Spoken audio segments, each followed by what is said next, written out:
Just ahead on CTV News, an uproar at the Democratic National Convention last night, including an appearance from the county executive. People like me, stories like mine, don't usually make it to the United States Senate, but they should.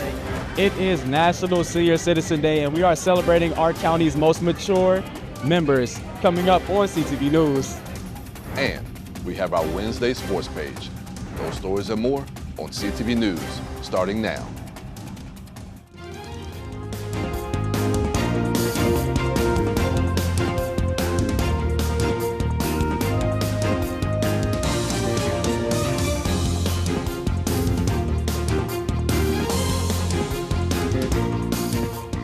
Good evening, this is CTV News for August 21st. I'm Katara Jones. And I'm Mariah Jalad. Thanks for joining us.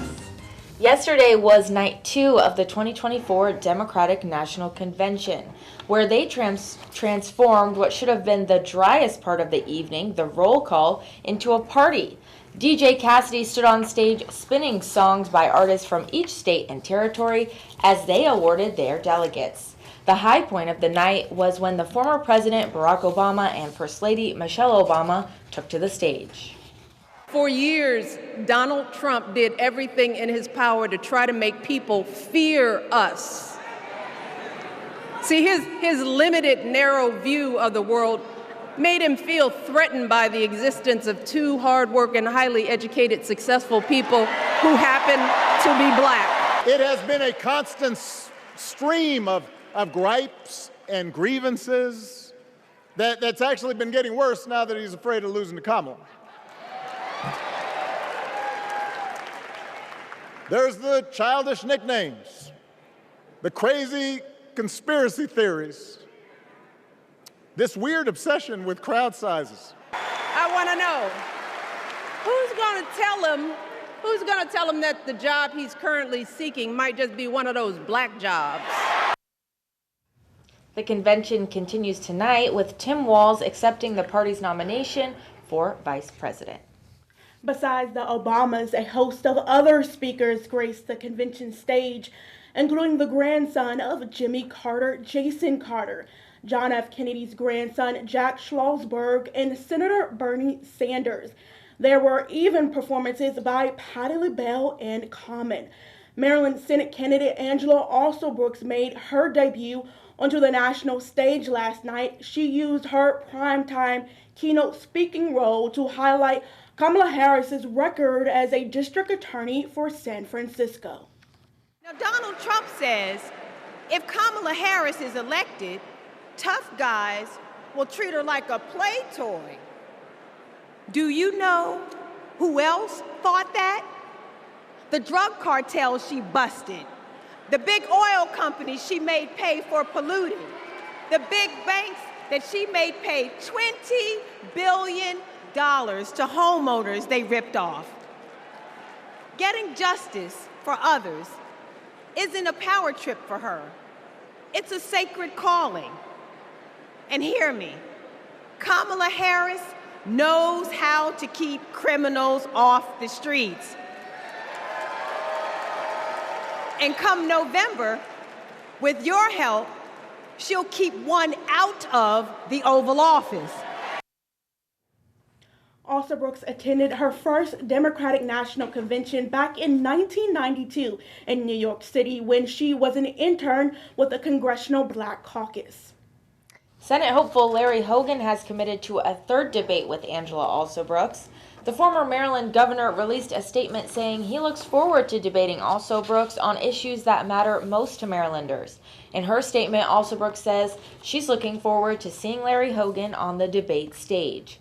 The county executive reiterated that this election will determine whether Democrats or Republicans hold the Senate majority. The first debate is scheduled for October 10th at Maryland Public Television. Tragedy struck in the county Tuesday night. A woman was fatally hit by a car around 11:30 p.m. on Bladensburg Road near the Peace Cross Memorial. The driver fled the scene, leaving authorities searching for answers. The woman was rushed to the hospital, but sadly did not survive. And Prince George's County Police are looking for 3 suspects wanted in at least 10 armed robberies across the county. The three were most recently involved in a robbery Monday morning at a fast food restaurant in Landover. The suspects were seen on surveillance video on August 7th after two incidents in the 3700 block of Branch Avenue and the 3300 block of Forestville Road. They've been linked to robberies dating back to July 29th at businesses including multiple convenience stores and gas stations, and on two occasions robbing individuals of their belongings. Anyone with information on the suspects' identities or whereabouts are asked to call police at 301-516-2830. We have an update into the water advisory for Camp Springs residents. WSSC water crews began working to make water distribution modifications around noon today. This will lead to an increase in water flow to Camp Springs tank. As we reported yesterday, the utility company took a line out of service on Monday, which caused an unexpected loss of water flow into the tank. WSSC Water is still advising residents to limit the water use to essentials. The project is expected to take 2 days to complete. And just weeks after being appointed to a state hate crime prevention commission, a member representing Maryland's Muslims has stepped down. Ayman Nassar decided to withdraw his appointment from the Maryland Hate Crime Response and Prevention Committee after what he calls a coordinated Islamophobic smear campaign was launched against him. The main, claim was the usage of the word apartheid and genocide, referring to what's going on in the occupied lands of Palestine. The efforts to push Ayman Nassar out were started by an organization called Middle East Forum, led by Benjamin Baird, which says it protects Western values from Middle Eastern threats. The forum accused Nassar of having radical anti-Semitic views and supporting pro-terrorist groups. There are some groups that do not want people to use those terms to kind of play down what's happening in Palestine. Baird and the Middle East Forum also credit themselves with the campaign to oust Zainab Chowdhury, another Muslim member of the commission who was suspended for what some called anti-Israel social media posts. Chowdhury was later reinstated but decided not to reapply to the commission when it was overhauled this year. My position was, are we going to allow an Islamophobic, hateful campaign to silence what is supposed to be a commission that speaks up about hate and sets policies and advice to the legislative body on how to mitigate, hate in our communities, schools, and etc. Baird says while his organization can give recommendations to state legislatures, it's up to those governments to take their advice. In the case of Ayman Nassar, all we did was push the information out there and create a letter writing, an automatic letter that people could send to the governor and the attorney general. It was the people of Maryland who stood up then and sent those letters and voiced their concerns, and Maryland organizations that got involved with notifying government officials about Ayman Nassar's extremism. I would also say that think tanks around the country are involved with government outreach. It's just a part of what we do. Nassar says his views represent those of most Maryland Muslims, and it will be difficult to find a new commissioner that does not share them. I have no problem with a commissioner who wants to criticize Israel, who believes that there are civilian casualties that are a problem, who is against the president, who stands up against these issues every day. But when you cross a specific line and you venture into what most Jewish Americans would consider to be anti-Semitism, I believe that that's a stark difference and it needs to be called out. The Attorney General's office, who appoints the members on the commission, accepted Mr. Nassar's resignation. Baird and his organization are not based out of Maryland, and his social media states he sits on the advisory board for Project 2025, which some have called a far-right extremist vision for America. And you're watching CTV News. I'm Mariah Jalad. And I'm Katara Jones. Still to come, a Maryland resident was recently arrested for impersonating a nurse. Find out how she pulled it off and where she was caught after the break.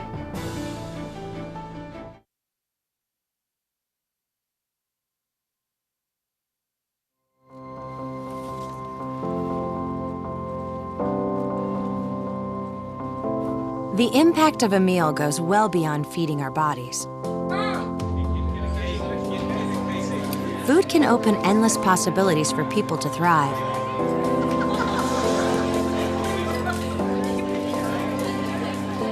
Because when people are fed, futures are nourished.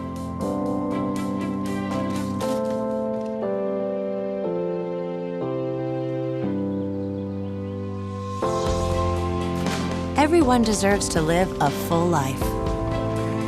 And with your help, together we can end hunger. Join the movement at feedingamerica.org/actnow. We said we'd never give in to a meltdown. Mariella! Never leave the house looking, well, and never let them out of our sight.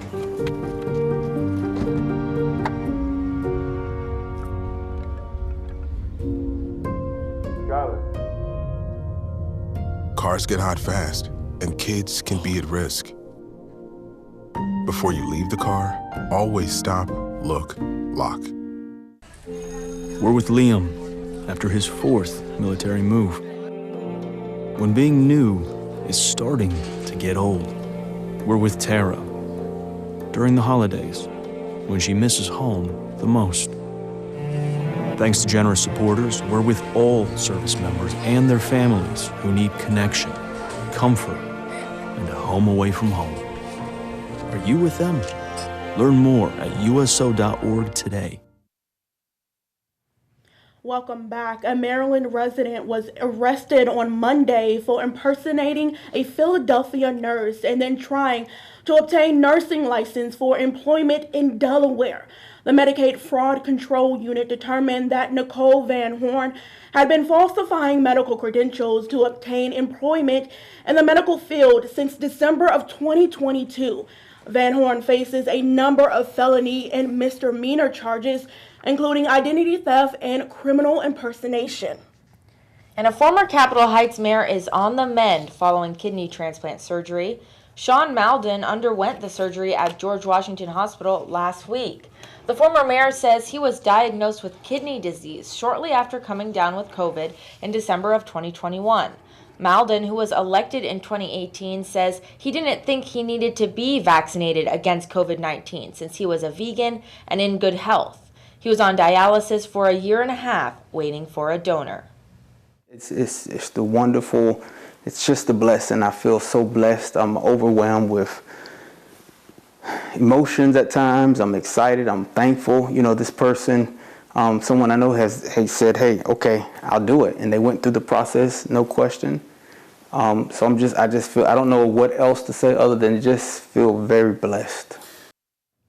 Malden now runs a foundation which works to match kidney donors with those who need a transplant. For more information, go to themaldenfoundation.com. Governor Wes Moore announces that Maryland has received some big bucks from the federal government to expand registered apprenticeship and workforce development programs in the state. The state has been awarded $23 million from the U.S. Department of Labor's Apprenticeship Building America initiative. The money will help organizations recruit women and people of color into apprenticeship programs in the healthcare, technology, and transportation industries. And Mariah, did you know that it's a special day today? That's right, Katera. It's National Senior Citizen Day, and CTV's Bryce Parker is in Glenarden at an event honoring seniors in the county. So for those of you that did not know, today is National Senior Citizen Day. And right now we are here in Glenarden in a partnership with Picket Fence and Senior Services. We have all types of resources provided to seniors, panel discussions, and a little bit of line dancing. They're line dancing behind me right now, and I might join in. But first, we talked to some very special people about what this event means for the city of Glenarden. So this collaboration is actually a partnership with Picket Fence and Senior Services, the Prince George's Senior Provider Network, and the city of Glenarden. We host this event annually just to honor seniors. We know that our seniors have contributed to a lot in our communities, and so we just wanted to have a day to celebrate them. I think that favorite point was the police officer in telling us about the different scams that are out here, to let people know that there's help out here. Speak to people. Do not give your money away.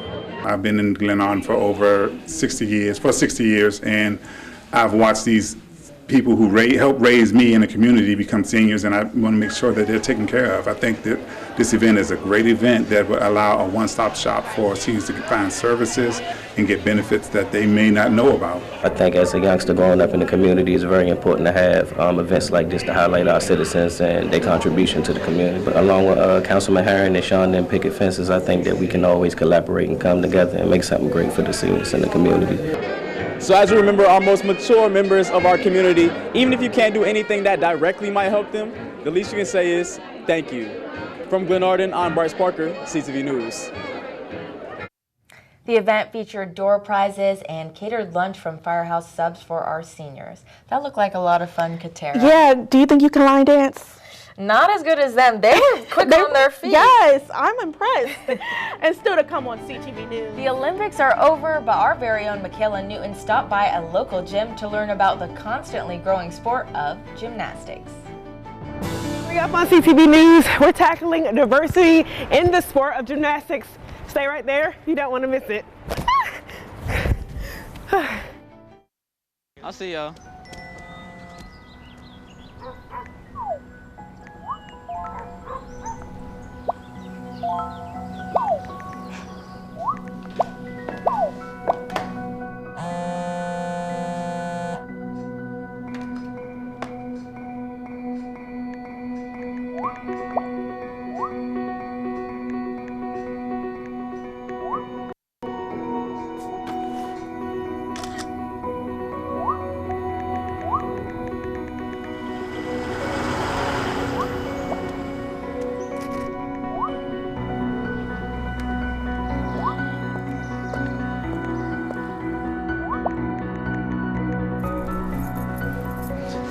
Got some batteries and 2 flashlights. What's up, champ? I feel like you get taller every time I see you.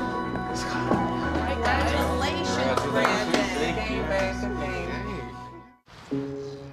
Dear moms and dads, what you have achieved here today is going to help us and our futures. It is why we are coming up on stage to collect your diplomas. You know it's true. Mom, we love you always. Everything I do. When you graduate, they graduate. Visit finishyourdiploma.org to find free and supportive adult education centers near you. Hi. I'm your retirement fear. But don't be scared. You're still in pre-retirement. Does that mean I have more time to plan? Precisely. Here, this is pretirement.org. Retirement savings options? Potential tax breaks. Move. This isn't scary. I'm doing it. You got this. Visit thisispretirement.org for free resources to help you customize your action plan. Welcome back. Johns Hopkins University will once again require potential students to submit SAT or ACT scores. According to reports, students looking to join the university's Krieger School of Arts and Sciences and the Whiting School of Engineering must submit their SAT or ACT scores. This requirement will impact students looking to attend Johns Hopkins in the fall of 2026. The university, like many others, stopped making the scores a requirement and switched to making the scores optional during the global pandemic in 2020. Well, if you love Budweiser beer or horses, we have the perfect event for you. The Budweiser Clydesdale Parade is stopping here in the county as part of their nationwide tour tomorrow afternoon. The horses will be at the National Harbor to help celebrate Bob Hall Beverage Company that was awarded the prestigious Ambassador of Excellence from Anheuser-Busch. We spoke with General Manager Dan Hoos on what it means to receive this achievement for the 4th year in a row. A huge distinction and recognition being awarded the Anheuser-Busch Ambassadors of Excellence. award is extremely prestigious. Only 5% of the wholesalers in the United States are awarded ambassador level status. So it means a lot. It's the culmination of our team's work, our service to our customers, and what we do in the community. The Budweiser Clydesdales are in town, and everyone loves the Budweiser Clydesdales. These gentle giants bring such joy to the public, so we usually get a lot of people that come out and see us during the parade. So tomorrow, starting at 4 p.m. In National Harbor, parade will start on Waterfront Street. And we will kind of go through National Harbor there, stop for people to take pictures, kind of get up and close with the Clydesdales. It's going to be an amazing day. It's going to be an amazing moment, and certainly a big celebration that I think everybody in the county is going to have a lot of fun with. Again, that parade route starts at 4 p.m. and will stop for those who would like to take pictures with the world-renowned horses.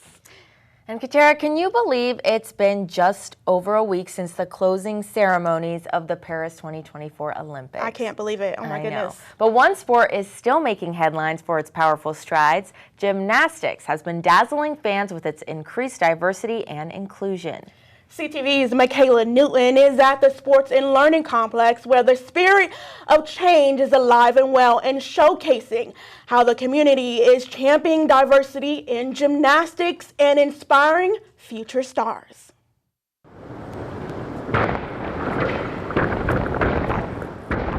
At just 11 years old, Shaylin Howard is already a gymnastics star. She's been flipping and tumbling since she was just 3. And her passion for the sport is as strong as ever. It just started off like when I was in my house, and I would just like set up my little bouncy toy like close to the couch, and I like go down the hallway and jump on and do like a vault onto it, like vault onto the couch. And then my mom was like trying to keep me out the gym for a reason, but then when she saw me doing that, she brought me to the gym, and I just like had a lot of fun, so she put me in classes and everything. Shaylin is one of many talented gymnasts training at the Prince George's Sports and Learning Complex in Landover, a place where talent shines brightly. I'm not as good as Shaylin at the balance beam. In fact, it took her only about a week in order to learn this skill, and it actually takes her about 10 to 20 hours a week to practice. Gymnastics is one of those sports that is not necessarily popular within the general public, and even in the African American community, it's one that's really not even understood or known, and it's unfortunately one of those sports that's also pretty expensive to do. Coach Robert Lundy highlights the remarkable growth and diversity at the gym, noting how more black gymnasts are stepping into the spotlight. I love going into a gymnastics competition and walking in with a all-black team, and then everyone seeing us and what? And turning heads. And then it gets even better when we're standing up on the podium like, oh, wait a minute. And the success doesn't stop there. Coy Young, a standout from the gym, recently made his Olympic debut and was named an alternate for the 2024 Summer Olympics. What keeps me motivated is like when I see all the college gymnasts, like the Olympic people competing, and like I want to be like them one day, so like I like try to like get all my stuff done so I can like get to that type of level. Great reporting there, Michaela. And as you can see, Shaylin has big dreams of going to the Olympics. Her mother, who is also her coach, along with her family members, are so supportive of her dreams. Love it. She's very talented. I can definitely see Yes, her those flips there one day. No, right? I couldn't do it. I could do it. I know. And still to come on CTV News. Simon Buggs has our Wednesday sports page. Simon, what's going on? Well, guys, we got some great news from the world of minor league baseball and college football. Hey there, everyone. Don't move, because coming up in sports, a player from the Bowie Bay Sox gets one step closer to joining the big leagues, and a transfer from the UMD football squad talks about his leadership role this season. Stay right there. Why is just a starting line, for the true self blooms only when we find our purpose. What makes us tick? Below the surface. My why is diversity and unity, a safe space in my community. Living with sincerity, giving every day my everything. With my why, I stand strong, seen and supported all along. For some, their why is a summer under stars, memories and moments, connections near and far. Y is the before-work hustle and after-school home, a section of my block, a corner to call my own. Our reason why is united, undivided, seeking understanding. Here, a handshake is a promise. All our hearts are dancing. Laughing is our song. It's kinship, friendship, tide rising with the ship. It's a million faces in a mirror, and everyone belongs. Find your why for a better us. I'm the Big C. What is the Big C? I'm here to tell you about skin cancer. Skin cancer is the cancer you can see. If we see something new, changing, or unusual, that could be skin cancer. Is there skin cancer on me right now? I'm not a dermatologist, but do you know who is? Yeah. Your dermatologist. You gotta get checked, girl. Do I? Yes! Everybody has to get checked. See the Big C today.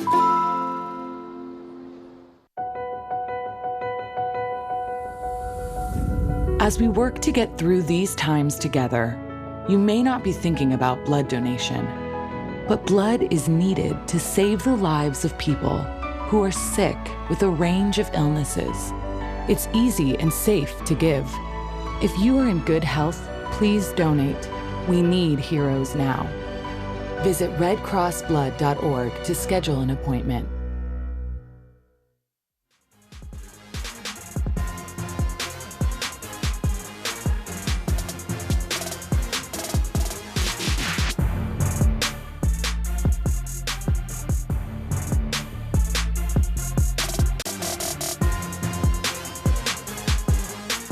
All right, everybody, it's time for your Wednesday sports page. We start with some minor league baseball news as star outfielder Judd Fabian from the Bowie Bay Sox has been promoted to the Norfolk Tides. The Tides are another minor league affiliate of the Baltimore Orioles. In 98 games with Bowie, Fabian has recorded 16 doubles, 18 homers, 58 RBIs, and 13 stolen bases. He also led the team in homers and RBIs with those numbers. The Florida native is also ranked top 10 in the Eastern League in extra base hits with 35. Congratulations, Judd, and good luck on the next chapter of your baseball journey. Switching gears to some UMD sports news, the football team had some holes to fill during the offseason, and one need they addressed in the transfer portal was the offensive line. A player from the transfer portal that will be suiting up for the Terps is offensive lineman Josh Kaltenberger from Purdue. And even though Kaltenberger is new to the team, that hasn't stopped him from wanting to be a leader. I feel like coming here and being part of this team, I wanted to take that leadership step, just coming in here as an older guy, knowing that I would be the oldest O-lineman in the room. And I feel like when I came here, when I committed here, my first day here, it's just been day by day, you know. It's a grind, but at the same time, I want to be able to represent this offense line. I want to be able to represent this offense, and I'm very excited to represent them as well. Kaltenberger and the rest of the team will take the field for their first game of the season against UConn on August 31st.